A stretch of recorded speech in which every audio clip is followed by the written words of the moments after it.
सुप्रभात। तुम ही निवेदित भोजन करही, तुम ही निवेदित भोजन करही, ये हमारी आज की आध्यात्मिक चर्चा का विषय है। माता सीता काम करती थी, रसोई बनाती थी, लक्ष्मण आदि थे, उन्हें बड़े प्यार से भोजन कराती थी। श्रम खटकर परिश्रम करके सासुओं की सेवा करती थी। क्या वह छोटे घर की हो गई? सैकड़ों नहीं हजारों दासियां थी, उनके सामने अपने घर का काम करती थी। लड़ने में तो बेइज्जती नहीं समझती, घर के काम करने में बेइज्जती समझती हैं लोग, औरतें। बड़े पतन की बात है। अपना काम ठीक से लगाओ, अच्छी आदत बनने पर आपकी ग्राहकता हो जाएगी, सब आपको चाहेंगे, आपकी आवश्यकता पैदा होगी, घर के बाहर सब लोग चाहेंगे। और यदि ऐसा नहीं करोगे तो समय तो निकल जाएगा आदत से और आदत बिगड़ जाएगी। बिगड़ी आदत साथ चलेगी, स्वभाव बिगड़ जाएगा, ये जन्म जन्मांतर तक साथ चलेगा। तो स्वभाव जिसने अपना निर्मल शुद्ध बना लिया, उसने असली काम बना लिया। अपने साथ में चलने की असली पूंजी संग्रह कर ली। स्वभाव को शुद्ध बनाओ, निर्मल बनाओ, तो क्या होगा? ममता छूटेगी, सेवा करने से अहंकार छूटेगा, निर्मम निरहंकार हो जाओगे। संसार का काम करते करते ऊंची से ऊंची स्थिति को प्राप्त हो जाओगे। बस लग जाओ, तब काम होगा। इसलिए भाइयों से बहनों से कहना कि सत्संग सुनो और सुनने के अनुसार अपना जीवन बनाओ। ऐसा जीवन बनेगा तो निर्वाह होगा, जीवन निर्वाह होगा और मन में भी शांति रहेगी। निर्ममो निरहंकार सा शांतिम अधिगच्छति, शांतिम अधिगच्छति। महान शांति की प्राप्त होगी। इस प्रकार भगवत गीता व्यवहार में परमार्थ सिखाती है। युद्ध के समय में कह दिया कि सुख दुखे समय कृत्वा लाभा लाभो जया जय ततो युद्धा युजस्व नैनवम पाप वापश्यामि। युद्ध से परमात्मा की प्राप्ति हो जाए। काम को भगवान का साथ समझो, उत्साह से करो, सेवा करने वाला पवित्र हो जाता है। भगवान का भजन हरदम करते रहो, जिससे सद्बुद्धि कायम रहे, भगवान की याद बनी रहे। आप जहाँ रहते हैं वहाँ अपने घर में रहते हैं। अपने घर में रहने का महात्मा नहीं है, पर भगवान के दरबार में रहें तो बड़ा भारी महात्मा है। इस घर को तो आपने अपना माना, पर यह घर पहले से भगवान का ही था, अब भी और पीछे भी भगवान का ही रहेगा। मरोगे तो ये घर साथ थोड़ी चलेगा, ये तो भगवान का ही है। तो आज से आप मान लो कि भगवान के घर में रहते हैं, साक्षात भगवान के घर में रहते हो। तो हरिद्वार आते हैं तो कहते हैं ओह हर की पौड़ियाँ हैं ये।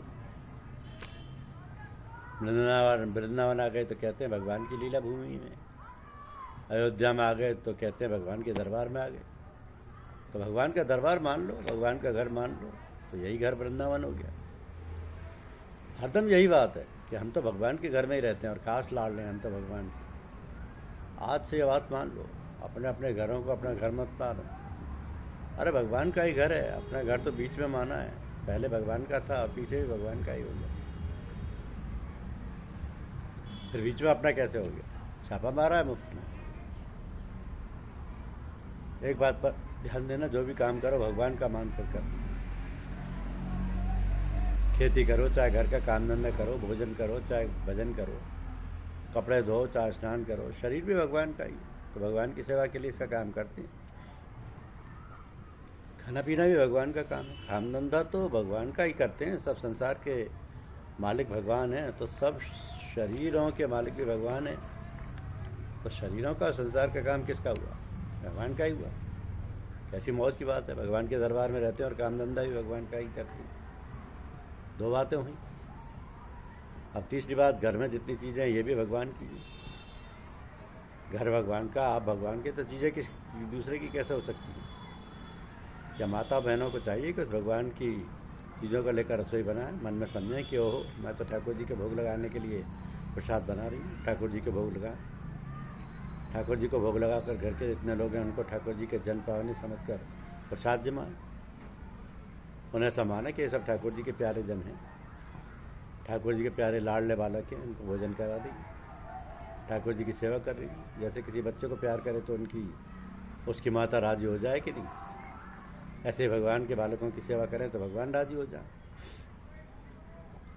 कैसी मौज की बात है, भगवान की रसोई बनाई, भगवान के भोग लगाया और भगवान के बालकों को भोग प्रसाद जमा दिया। अपने भी भोजन करें तो ठाकुर जी का प्रसाद समझते हुए भोजन करें, ठाकुर जी का प्रसाद है, कैसे मौज की बात है। तुम्हें निवेदित भोजन करही, प्रभु प्रसाद पट भूषण धरही। केवल भोजन ही नहीं, गहना पहना तो ठाकुर जी के अर्पण करके ठाकुर जी का ही कपड़ा पहना, सब चीज़ें प्रसाद रूप में ग्रहण करें तो सब चीज़ें पवित्र हो जाती हैं। आपने देखा है कि नहीं? ठाकुर जी के प्रसाद लगाएं और वही बांटें तो हर एक आदमी हाथ पसारेगा। छोटे से छोटा कण का दो तो वह राजी हो जाएगा, लखपति हो चाहे करोड़पति हो, आपके सामने हाथ पसारेगा और प्रसाद का आप छोटा सा कण दे दें तो वह राजी हो जाएगा। वो क्या मीठे का भूखा है? कोई लखपति करोड़पति आपसे प्रसाद मांगे और अगर उसे कहें कि चलो बाजार में मीठा दिलाऊं आपको, तो वो नाराज़ हो जाएगा। वो आदमी कहेगा मिठाई का भूखा हूँ, क्या मैं, हमें प्रसाद चाहिए। प्रसाद का कितना महत्व है बताओ? ठाकुर जी का प्रसाद है, घर में सब चीज़ें ठाकुर जी की। आप करें तो एक बात बताएं, बहुत बढ़िया, कृपया करके कर लें तो बहुत बढ़िया और फायदे की बात है। घर में जितना धन पड़ा सब पर तुलसी दल रख दो, जितने गहने कपड़े हैं सब पर तुलसी दल रख लो, जितने रुपए पैसे पड़े हैं तिजोरियों में सब पर तुलसी दल रख दो, घर पर भी धर दो, जितने भी गाय भेड़ बकरियाँ हैं उन पर तुलसी दल रख दो, छोरा छोरी पर भी धर दो। किनके बालक है? ठाकुर जी के बालक है। एक चमत्कार है, आप कर सको तो बताएं, पर हृदय से करो। जब वो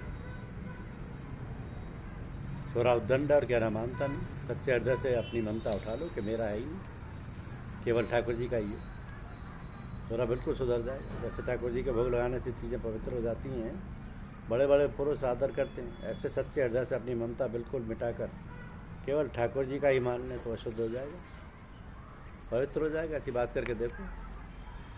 शर्त यह है कि अपनी ममता बिल्कुल उठा लें। जैसे मुसलमानों का छोरा है ऐसा ही ये छोरा है, मर जाए तो कोई असर नहीं होगा हमारे पर, हमारा छोरा नहीं है। अब मरा तो ठाकुर जी का, जबकि ठाकुर जी का मरता ही नहीं। यहाँ मर गया तो वहाँ जन्म, ठाकुर जी से बाहर होता ही नहीं। ऐसा करने से छोरा पवित्र हो जाएगा। एकदम बात ठीक है, ममता ही मलिनता है, इसके कारण ही तो मलिन होता है। दान पुण्य करते हैं तो उनके साथ अपना कोई संबंध नहीं मानना। दातव्य मिति यद्यानम दीयते नुपकारिणे। अनुपकारने का अर्थ यह नहीं कि कोई उपकार ना कर दे हमारा, मानो पहले उपकार किया ही नहीं और आगे भी आशा नहीं, ऐसे को दिया जाए जिनसे अपने स्वार्थ का संबंध ना हो। उनको दो, चाहे घर वालों के साथ स्वार्थ का संबंध ना रखो, एक ही बात रहेगी, टोटल एक आएगा। चाहे तो अपनापन ना हो वहाँ सेवा करो, अथवा जहाँ सेवा करो वहाँ अपनापन मिटा दो, एक ही बात होगी। धन्यवाद। यूट्यूब चैनल को लाइक और सब्सक्राइब अवश्य कीजिए।